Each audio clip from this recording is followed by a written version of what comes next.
జరగాలని మనస్ఫూర్తిగా ఆకాంక్షిస్తూ మీ దగ్గర సెలవు తీసుకుంటాను. Thank you.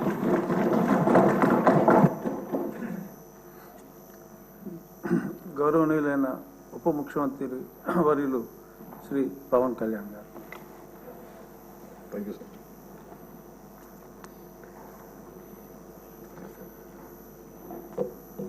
డిప్యూటీ స్పీకర్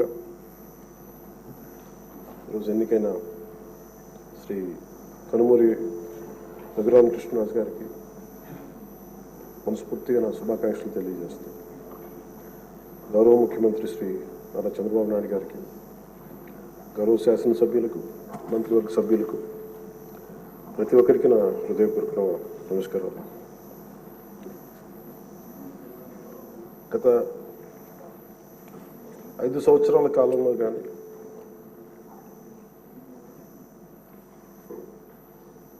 నా పొలిటికల్ అబ్జర్వేషన్ కానీ, నేను పాలిటిక్స్ రావడానికి రీజన్ కానీ 7 దశాబ్దాలుగా మన చరిత్ర చదువుకున్న రైట్ ఫ్రమ్ మన ఫ్రీడమ్ ఇండిపెండెన్స్ మూమెంట్ నుంచి చిన్నప్పుడు స్కూల్లో చరిత్ర చదువుకున్నా కానీ చాలా గొప్ప గొప్ప మహానుభావులు ప్రాణత్యాగాలు చేసి పోరాటాలు చేసి ఈ దేశాన్ని నిర్మించారు, ఈ వ్యవస్థలు నిర్మించారు. ఎక్కడా కూడా to deter criminals into politics. దేశం అంతా పనిచేస్తుంది క్రిమినలైజేషన్ ఆఫ్ పాలిటిక్స్ ఉండకూడదని.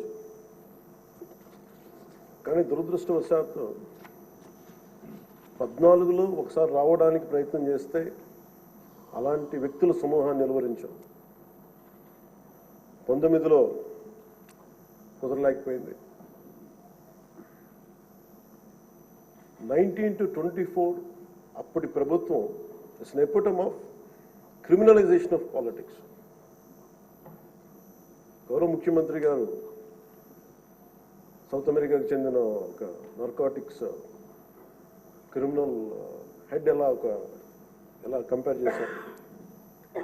క్రిమినల్ మైండ్ సెట్తో ఉన్న వ్యక్తులు కనుక రాజ్యాన్ని వెళితే వాళ్ళు దేనికి గౌరవం ఇవ్వరు, వ్యవస్థలకు గౌరవం ఇవ్వరు, రాజ్యాంగ విధానాలకు గౌరవం ఇవ్వరు, ఎవరైనా బలి చేయగలరు.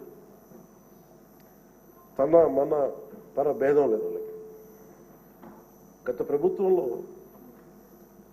రఘురామకృష్ణరాజు గారు ఎంత బాధించారో చూస్తే, దానికి ముందు వరుసగా చూస్తే సుప్రీంకోర్టు జడ్జెస్ని వదలలేదు, చిన్నపాటి కార్యకర్తల్ని వదలలేదు, ప్రతిపక్షంలో ఎవరిని వదలలేదు.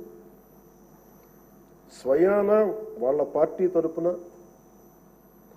గెలిచి ఎంపీగా ఎన్నికైన రఘురామకృష్ణరాజు గారిని విధానాలతో విభేదించి ఆయన ఎంత ఇబ్బందికి గురి చేశారో, శారీరకంగా, మానసికంగా, అన్ని రకాలుగా. ఒక ఎంపీకి ఒక తీసుకెళ్ళి అరెస్ట్ చేస్తారు, ఏదో ఇబ్బంది పెడతారు, అట్లా ఏదో అనుకున్నాం. కానీ ఆయన మీద ఒక 3rd degree మెథడ్స్ వాడటం, బెదిరించడం. ఆ రోజున గౌరవ ముఖ్యమంత్రి కోసం నేను కూడా స్పందించాను. భయం వేసింది మాకు, ఆయనకి ఏం జరుగుద్దో అని. చాలా ఆవేదన కలిగింది. చాలా బలమైన ఇబ్బందులు ఎదుర్కొన్నారు. నాకు నిజంగా ఆ రోజున అనిపించింది, క్రిమినల్స్ కనుక రాజ్యాలు వెళ్తే ఎలా ఉండదు, ఎలా ఎదుర్కోవాలి. సో ఈ ప్రభుత్వం తాలూకు వ్యతిరేక ఓటుని చీలనివ్వకూడదన్న నా ఆకాంక్ష ఈ రోజున మిమ్మల్ని ఈరోజు డిప్యూటీ స్పీకర్ పదవిలో చూస్తుంటే నిజంగా నేను ఆ రోజు నా ఆవేదన, నా ఆక్రోశం ఈరోజు మీ రూపంలో డిప్యూటీ స్పీకర్గా మీరు ఉండటం నాకు నిజంగా చాలా చాలా ఆనందంగా ఉంది. ఇక్కడ మొన్న ఆ రోజు మీరు కూడా ఉన్నారు, మనం సభ ప్రారంభమైనప్పుడు దాదాపు ఇక్కడున్న సభ్యులందరూ కూడా దాదాపు 80% సభ్యులు, మన అచ్చెన్నాయుడు గారి దగ్గర నుంచి, మీ దగ్గర నుంచి, చంద్రబాబు నాయుడు గారి దగ్గర నుంచి అందరూ కూడా ఏదో ఒక రకంగా క్షోభ అనుభవించిన వాళ్ళు, బాధలు అనుభవించిన వాళ్ళు, సోషల్ మీడియా అబ్యూస్ని భరించలేదు. నాటి 100% అందరూ ఏదో ఒక విధంగా సోషల్ మీడియా అబ్యూస్ అయితే జరిగింది. ఇలాంటి పరిస్థితుల్లో మనందరం కలిసికట్టుగా ఉండి ప్రజాస్వామ్యాన్ని కాపాడినందుకు మనస్ఫూర్తిగా ఈ సభకు నేను మనస్ఫూర్తిగా ధన్యవాదాలు చెప్పుకోండి మీతో. ఇది భవిష్యత్తులో మీరు ఈ పదవిని అలంకరించారు, మీరు మీకు ఆవేదన ఉంది, మీ కోపం ఉంది, రచ్చబండ కార్యక్రమం ద్వారా మీరు కూడా మాట్లాడాల్సిన అవసరం లేదు. యాక్చువల్లీ మీరు కూడా అలాంటి మీ దగ్గర మాటకి చాలా బలమైన పదులు ఉంటుంది, మీ మాటకి హాస్యం ఉంటుంది, గుడ్ సెన్స్ ఆఫ్ హ్యూమర్ ఉంటుంది మీ దగ్గర. కానీ రచ్చబండ అనే ఒకటి కార్యక్రమం మీరు ప్రారంభించాలి అంటే ఎంత విసిగిపోతే మీరు ప్రారంభిస్తారు, ఎంత నిస్సహాయత ఉంటే ప్రారంభిస్తారు.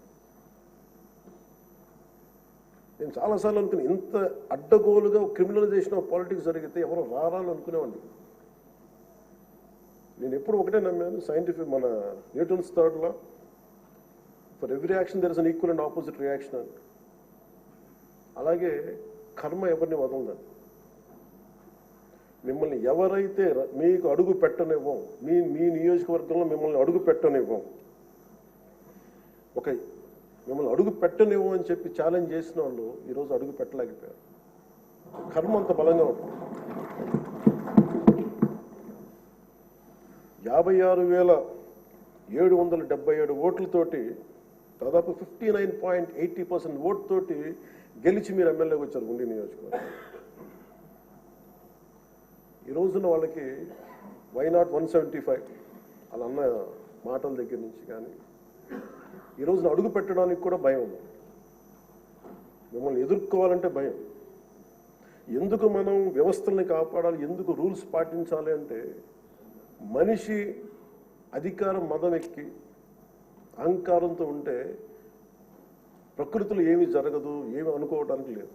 దానికి నిదర్శనమే సభ, దానికి నిదర్శనమే మిమ్మల్ని ఎంత హింసించి మీరు డిప్యూటీ స్పీకర్గా 14 ఏళ్ళు సుదీర్ఘమైన అనుభవం ఉండి ఒక నవ నిర్మాణాన్ని సైబరాబాద్ లాంటి ఒక కొత్త నిర్మాణాన్ని సిటీని నిర్మించిన ఒక అనుభవజ్ఞులు ఆయన ఇబ్బందులు పాలు చేసి జైల్లో పెట్టి నలిపి, నాకు చాలా భయం ఉండింది. మిమ్మల్ని అరెస్ట్ చేసినప్పుడు మీరు ఎట్లా వస్తారో బయటకు, అంత భయం ఎలా ఉండిందో. గౌరవ ముఖ్యమంత్రి గారిని ఆ రోజున అరెస్ట్ చేసినప్పుడు నాకు చాలా ఆవేదన ఉండింది. ఏం జరుగుతుందో లోపల, ఏం చేస్తారు. ఒక ఎంపీగా మిమ్మల్ని ఇలా చేయగలిగినప్పుడు ఆయన్ని కూర్చోబెట్టి రాష్ట్రంలో ఏమేం చేస్తారన్నది నిజంగా ఆవేదన. అది ఆ రోజు తగులుకు నాకు అనిపించింది. ఈ రోజున అందరం బయటకు వచ్చి నిలబడ్డాం. దేనికి? ఇది ఒక చంద్రబాబు గారి కోసం, మీకోసం కదా, ప్రజాస్వామ్యాన్ని నిలబెట్టాలి. ప్రజాస్వామ్యం it should be eternal vigilance. మనకి ఎటర్నల్ అంటే నిరంతర పహారా లేకపోతే మనకి సరిహద్దుల్లో దేశం మన హద్దుల్ని ఎలా కాపాడుకుని నిరంతర పహారా అవసరము. ప్రజాస్వామ్యాన్ని కాపాడుకోవడానికి నిరంతర పహారా అవసరం. అందుకని మేమందరం eternal vigilance is essential for democracy. మేమందరం బయటకు వచ్చి ప్రజాస్వామ్యాన్ని కాపాడుకోవడానికి మనందరం పడ్డ తపన ఈ రోజున ఈ సభ నిలువెత్తు నిదర్శనం. ఈరోజు